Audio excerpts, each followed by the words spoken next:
The Garmin Xero C1 Pro is a compact, user-friendly chronograph designed to measure bullet velocity with ease. Unlike traditional chronographs, which often require complex setups or attachments, the Xero C1 Pro simplifies the process with intuitive design and automatic functionality. This device is ideal for competitive shooters, firearm reviewers like myself, and reloaders who need reliable velocity data without the hassle of extensive setup. So the Garmin Xero C1 Pro chronograph is around about £430, which translates to similar in dollars because being a US main product, I think the pricing is going to reflect to be equal regardless of the exchange rate of the currencies. This generally is a more expensive product in the UK than it is in the US because of supply and demand. In the box, you get the Xero C1 Pro chronograph, and you get a 1/4-20 thread tripod mount because the Garmin has a 1/4-20 thread adapter underneath it. It also comes with a USB Type-A to Type-C cable, which is great. It's good to see that Garmin are using Type-C ports because a lot of older technology and a lot of newer technology are still using micro USB, which is very out of date and not as reliable.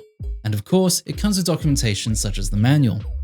The main device is 3 inches across by 2, more specifically, it is 77mm by 60 by 34.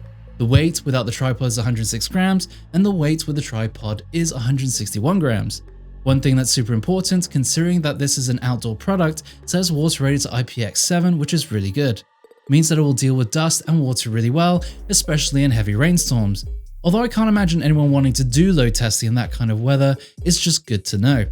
The display itself is sunlight visible and is transflective but monochrome, so it is fit for purpose but not overly feature rich, because you don't really need color for a chronograph like this.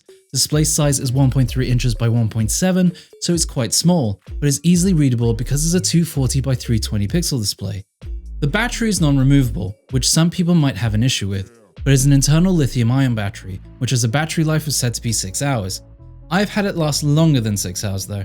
It also says that it can take up to 2,000 shots, so obviously usability is going to affect its battery life. Operating range temperature-wise, it can operate down from -10 degrees up to 55 degrees Celsius, which is a reasonable range. It'd be extreme for the device to be used in any other temperature ranges. It has a memory history of 50 sessions at a max of 100 shots per session. One thing that's really important that I think we've missed is the fact that the Garmin Xero C1 Pro has Bluetooth, which connects to a companion app called ShotView. The app can take all the recorded sessions from the Garmin device and also do firmware updates when they're available.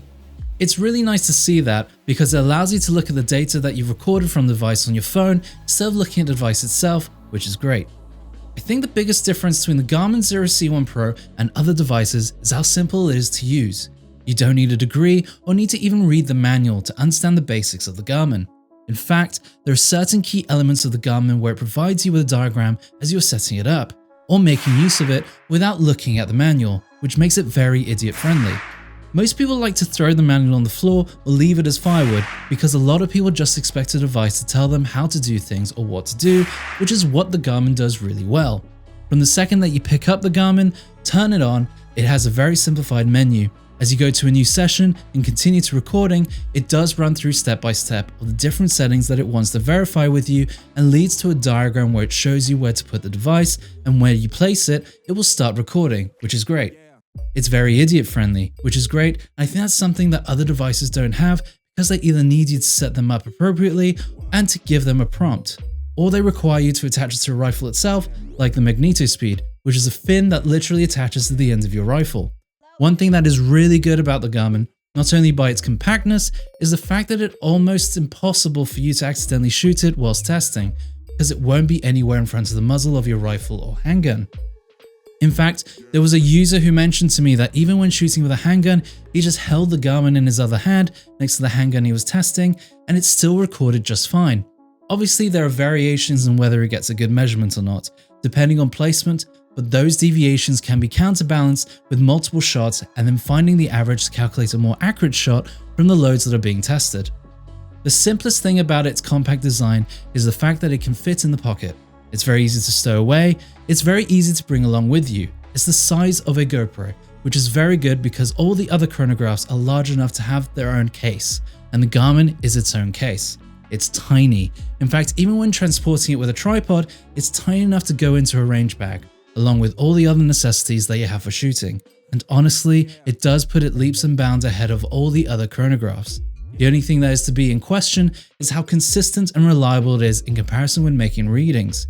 Because when going to matches and you need a chronograph that is accurate, it is going to be disputed and it's going to be very much hard tested whether a chronograph is fit for purpose and won't end up causing your competitor to have issues with their power factors and their velocities in relation to the rules that are set in place for those competitions.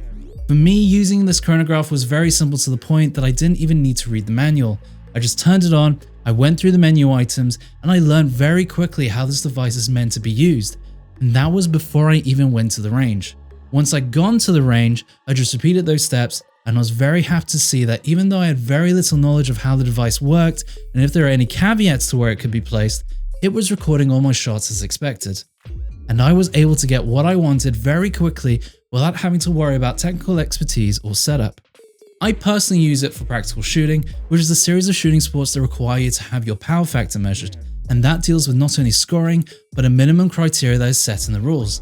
This isn't especially so with mini rifle, but it is so with handgun. I also plan to be reviewing different firearms, and I think an important aspect of reviewing firearms is knowing what ammunition has what bullet velocities as they exit the barrel.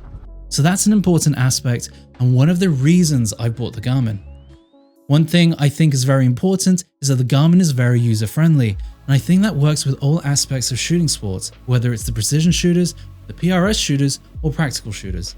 I think even though the Garmin could be questionably less accurate and consistent with detecting the bullet velocities of different ammunition, I think the ease of use and the ease of stowability with the ability to take it out with you is more beneficial, to the point that I don't think people will even think twice about the reliability and the consistency of the Garmin as long as it is reliably giving you the velocities of the shots you're getting. So to be honest, I think the Garmin is beneficial for anyone who is interested in knowing the speed and velocity of the bullets that they're firing, the cartridges they're using, but also their firearms themselves. And I think it's a great nifty tool to have for anyone who wants to dabble in reloading, but also get into understanding more about firearms and bullet velocity. Because that is a fundamental part of shooting, knowing the trajectory and velocity of the bullets you're shooting out of your firearms.